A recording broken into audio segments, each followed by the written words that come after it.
আমার আপন মায়ের সাথে আমি যেভাবে কাজ করলাম জঙ্গলে নিয়ে। মা বলল, বাবা তোমার মেশিন আমার গুহায় এত জোরে জোরে দিও না, আস্তে আস্তে দেও, ব্যথা পাচ্ছি। হ্যালো বন্ধুরা, আমি তোমাদের নূপুর আপু। আজকের গল্পটি সম্পূর্ণ শুনলে আপনাদের মেশিন দিয়ে টপটপ করে পানি চলে আসবে, তাই হাতের কাজ করার আগে হাতের কাছে টিস্যু রাখুন। আমার প্রতিদিন গোসল করার অভ্যাস ছিল এবং আমাদের বাড়িতে একটি মাত্র বাথরুম ছিল, যা বাইরে ছিল। বাথরুমে যেতে আমি সবসময় মনে করতাম কেউ আমাকে নজর রাখছে। বাড়িতে শুধু আমি এবং আমার ছেলে থাকতাম, তাই বাইরের কেউ আসতে পারে না। প্রথমে মনে হলো হ্যালুসিনেশন হচ্ছে, কিন্তু পরে বুঝলাম কিছু একটা ঠিক নেই। আমার ছোট ছেলেকে সন্দেহ করতে পারছিলাম না, তবে শেষ পর্যন্ত তাকে নিয়ে সন্দেহ দেখা দিল। একদিন সুযোগ পেয়ে তার ফোন চেক করলাম এবং সেখানে যা দেখলাম তাতে আমি স্তম্ভিত হয়ে গেলাম।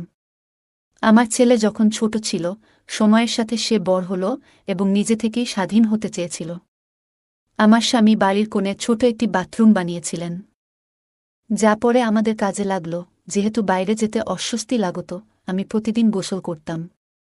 স্বামীর মৃত্যুর পর একদিন গোসলের সময় মনে হলো কেউ বাথরুমে উকি দিচ্ছে। চারপাশে তাকিয়ে কাউকে দেখতে পেলাম না। পরের দিনও একই ঘটনার পুনরাবৃত্তি ঘটায়। আমি খুব উদ্বিগ্ন হলাম। আমার ছেলে তামিম তখন ছোট ছিল, তাই তাকে বলতে পারিনি। সে খুব মিষ্টি ছিল, কিন্তু কাজকর্মে আগ্রহী ছিল না। কয়েকদিন পরে তামিম নিজেই এসে বলল, আম্মু সব ঠিক হবে, চিন্তা করো না। আমি তাকে বুঝিয়ে বললাম, বাড়ির মেরামতের জন্য অনেক খরচ আছে, কিন্তু এই ঘর আমাদের নিজস্ব। তামিম বলল, আম্মু, আমার বিয়ে দিয়ে মেয়ের পরিবারের থেকে কিছু টাকা চেয়ে নিলে কেমন হয়? আমি তাকে কঠোরভাবে বললাম, এটা সঠিক উপায় নয়। কারো মেয়ে টাকা এনে দিলে তুমি কি সত্যিই সুখী হবে? আমি তোমাকে এমনভাবে বড় করিনি। তারপর একদিন এক মহিলা এলেন, যিনি তামিমকে প্রথম কোলে নিয়েছিলেন ছোটবেলায়। তিনি বললেন, তোমার ছেলে তামিম ভালো বন্ধুদের সাথে মিশছে না, তাকে কিছু বোঝাও। তুমি জানো তার বন্ধু কি করেছে? তোমার অবাক লাগবে। আমার ধারণা তোমার ছেলেও একই কাজ করেছে। সে বলল, আমি অনেক আগেই বুঝেছিলাম। আমি বললাম, নিশ্চয় মিথ্যে বলছে। সে বলল, না, সত্যি কথা। সারা পাড়া জানে। ঈশ্বরকে ধন্যবাদ, এখনও তোমার ছেলের নাম ওঠেনি। আমি বললাম, আমার ছেলে এটা করতে পারে না। সে বলল, আমি জানি সে ভালো ছেলে, কিন্তু যখন এমন খারাপ মানুষের সাথে মিশবে, তখন তো কিছু না কিছু হবে। বড়লোকেরা আইনের হাত থেকে বাঁচতে পারে, কিন্তু আমরা গরিবরা? তোমার ছেলে এমন কথা বলছে কেন? কোথা থেকে এসব শিখছে? এই চিন্তায় আমি একদমই শান্তি পাচ্ছি না। একদিন ভোরে গোসল করতে গিয়ে মনে হলো কেউ আমাকে দেখছে। চোখ বন্ধ করে থাকতে পারলাম না। আজ বাথরুমে কারো নিঃশ্বাসের আওয়াজ শুনে আমি আতঙ্কিত হলাম। বাইরে বেরিয়ে দেখি আমার ছেলের সামনে দাঁড়িয়ে আছে, যেন কোথাও থেকে পালিয়ে এসেছে। সে বলল, আম্মু তোমাকে চিন্তিত দেখাচ্ছে। আমি বললাম, তুমি বেশি চিন্তিত মনে হচ্ছে। সে বলল, না, তেমন কিছু না। কি হয়েছে বলো? আমি জিজ্ঞেস করলাম, তুমি কি কাউকে যেতে দেখেছ? সে অবাক হয়ে বলল, এর মানে কি? ঘরে কেউ এসেছে। আমার গল্পগুলো তোমরা শুনো, কিন্তু সাবস্ক্রাইব করো না। দয়া করে গল্পগুলো ভালো লাগলে চ্যানেলটি সাবস্ক্রাইব করো। বাড়িতে কেউ ঢুকে কি করল? আমি বললাম, এখানে কেউ ছিল, কিন্তু পুরোটা বলিনি। সে বলল, না, কেউ নেই, কিন্তু আমি জানতাম কেউ তো আছেই। আবার একই ঘটনা ঘটল। বাথরুম থেকে বেরোতেই ছেলে দাঁড়িয়ে আছে। আমি স্পষ্ট অনুভব করলাম কেউ আমাকে দেখছে। এই বাড়িতে আর কেউ ছিল না, শুধু আমার ছেলে। কিন্তু সে এটা কিভাবে করতে পারে? আমার গোসল করার সময় কেউ কি আমাকে দেখছে? আমার ছেলে কেন এমন করছে? সে তো আমার নিজের সন্তান। একদিন আমার বন্ধু এসে বলল, তোমার ছেলে অনেক কিছুই জানে, পুরো এলাকার খবর রাখে। সে তানিশার কথা বলল, তার ১৯ বছরের মেয়ে মায়ের কথা বলল।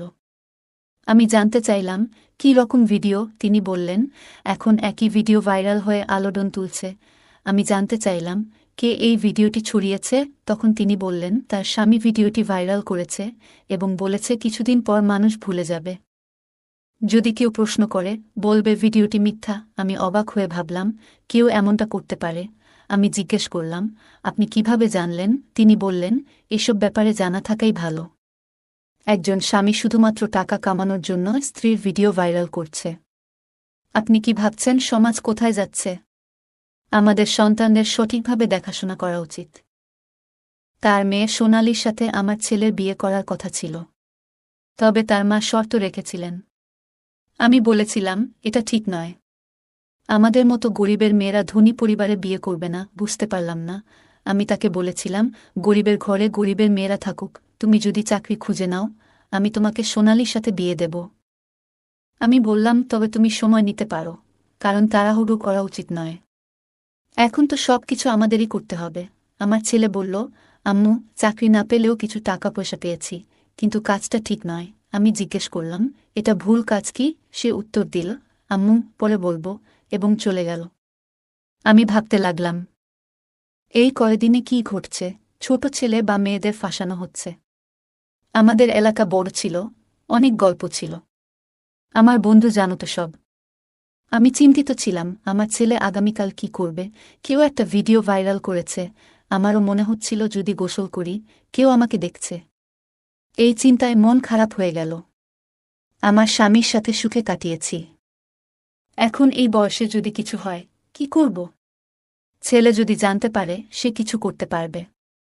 সে তরুণ, আবেগপ্রবণ, বাথরুম কোণে ছিল, পেছনের রাস্তায় একটা প্রাচীর। বড় স্কাইলাইট ছিল, কিছু লাগানো ছিল না, খুব উঁচু ছিল।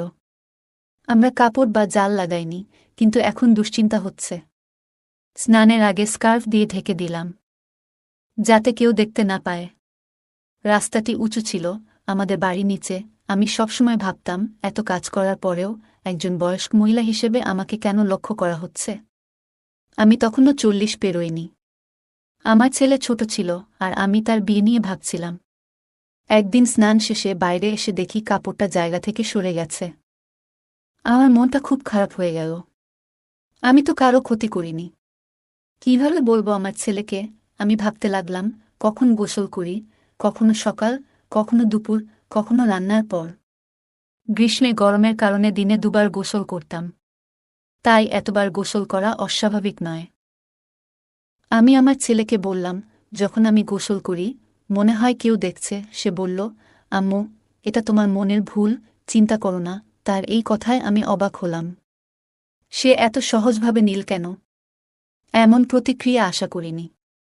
যদি কেউ মায়ের বিষয়ে এমন কথা বলে, ছেলে সাধারণত রেগে যায়। কিন্তু আমার ছেলে কোনো মন খারাপ করেনি। আমি ভেবেছিলাম, সে মন খারাপ করবে। সে কেন বলল না যে আমি তার মা, এবং এটি একটা বড় ব্যাপার। তাই আমি নিজেই ভাবলাম, যে এটা করছে, তাকে খুঁজে বের করব। এই বিষয়টি সহজ ছিল না, তবে আমি আমার বন্ধুকে বললাম যে আমি তার ক্যামেরাযুক্ত ফোনটি একদিনের জন্য ধার নিতে চাই। সে জানতে চাইল, কেন? আমি বললাম, পরে বলব। আসলে আমি ফোনটি বাথরুমে রাখতে চেয়েছিলাম, যাতে বাইরে থেকে কেউ দেখছে কিনা তা ধরা যায়। আমি ফোনটি নিয়ে বাথরুমে এমনভাবে রাখলাম, যাতে ক্যামেরা রোশনদানের দিকে থাকে। রেকর্ডিং দেখে আমি চমকে গেলাম। পরের দিনও একই কাজ করলাম। পরে বন্ধুটি ফোন চাইল, বলল তাকে প্রায়ই ব্যবহার করতে হয়। তাই বারবার ফোন চাওয়া সম্ভব ছিল না। আমাদের এত টাকা ছিল না যে বাথরুমটি অন্যত্র স্থানান্তরিত করতে পারতাম। অনেকেই এসে টাকা চাইত, কিন্তু আমার ছেলের কোনো স্থায়ী চাকরি ছিল না। সবাই বলছিল, যৌতুক দিয়ে বিয়ে করিয়ে দাও আর নিজের কাজ শুরু করো। আমি ভাবছিলাম, আজকাল মানুষ ভিডিও থেকে প্রচুর টাকা উপার্জন করছে। কিন্তু এ ধরনের ভিডিও করা সহজ নয়। একজন স্বামী যদি স্ত্রীর ভিডিও ভাইরাল করে, তাহলে সে অনেক টাকা কামাচ্ছে। তাহলে কি একটি ছেলে তার মায়ের ভিডিও ভাইরাল করতে পারে না? যদি কাজ না থাকে আর জীবনে স্থায়ী কিছু না থাকে, এমনকি সে একটি গাড়ির শোরুমেও কাজ করছিল না। আমি তার কাছে গিয়ে বললাম, তুমি যাকে চিন্তা করছো, তার সাথে এমন আচরণ করবে যে সে তার স্ত্রীর ভিডিও ভাইরাল করেছে? আমার ছেলে বিস্মিত হয়ে বলল, আম্মু, তুমি কি বলছো? এসব কথা কোথা থেকে আসছে? তুমি ঠিক আছো তো? আমি এমন কোনো বন্ধুর সাথে কথা বলছি না। আমি বললাম, তাহলে তুমি কি ভিডিওর কথা বলছিলে? আজকাল এমন ভিডিও ভাইরাল হয়, যেখানে মহিলারা নাচে বা অন্য কিছু করছে। আমি তাকে সতর্ক করলাম, যদি আমি জানতে পারি তুমি খারাপ কিছু করেছ, আমি তোমাকে ছাড়ব না। সে বলল, আম্মু, আমি কেন এমন কাজ করব? তুমি যা বলছ তা একেবারে অমূলক। আমি বললাম, তাহলে তুমি কেন বলছো যে তুমি স্নান করতে গেলে বাইরে কেউ দাঁড়িয়ে থাকে? সে প্রথমে অবাক হয়ে গেল এবং পরে বলল, তুমি হয়তো ভুল ভাবছ। কিন্তু আমি তাকে জানিয়ে দিলাম, যদি এমন হয়, তবে তুমি কি করবে? তুমি সেই লোকটিকে আটকাবে? একবার দেখাতে চাও লজ্জা ছাড়াই, দয়া করে এই বাথরুমের স্কাইলাইটটি বন্ধ করুন। যখন তোমার বাবা এটি তৈরি করেছিলেন তখন ছাদ না থাকলেও সমস্যা হতো না, কিন্তু এখন সমাজে যা ঘটছে তা ভাবতেই রাগে লাল হয়ে যাচ্ছি। আমার মনে হয়েছিল তুমি কিছু করবে, কিন্তু তুমি কিছুই না করে বসে আছো। আমার ছেলে অদ্ভুতভাবে বলল, যদি মনে হয় কেউ দেখছে তাহলে বাথরুমে যাবেন না। এটা বলার পর আমি বাথরুমে যাই না। গ্রীষ্মে আমি টয়লেটে স্নান করতে গিয়ে ভয় পেতাম।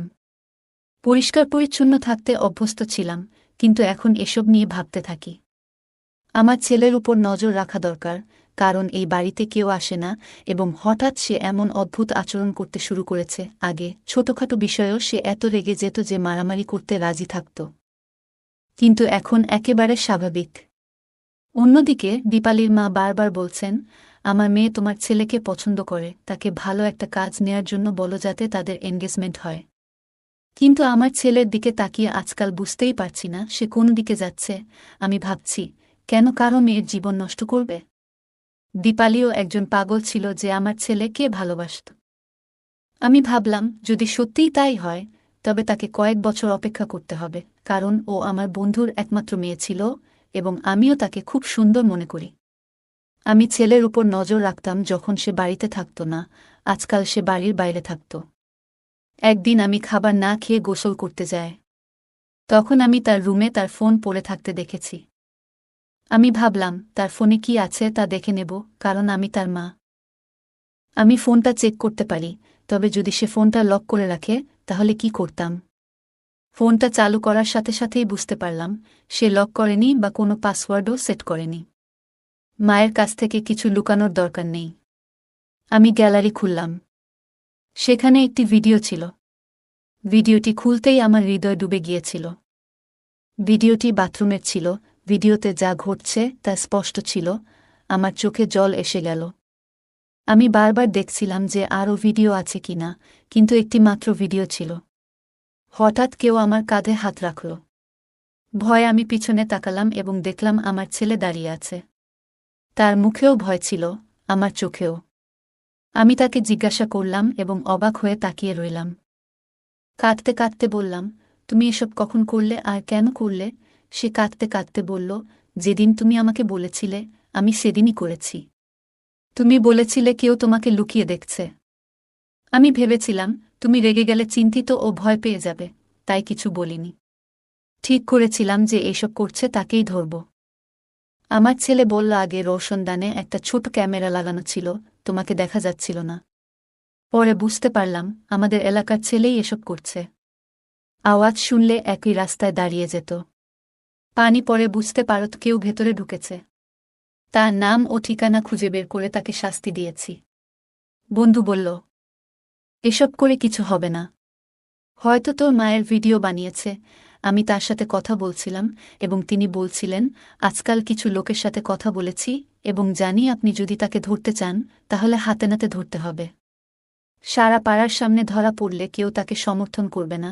তিনি আরও বললেন, আমি আপনার চেয়ে বেশি রাগান্বিত, কিন্তু আমাদের ধৈর্য ধরতে হবে। এই ধরনের লোকদের ধরা সহজ নয়।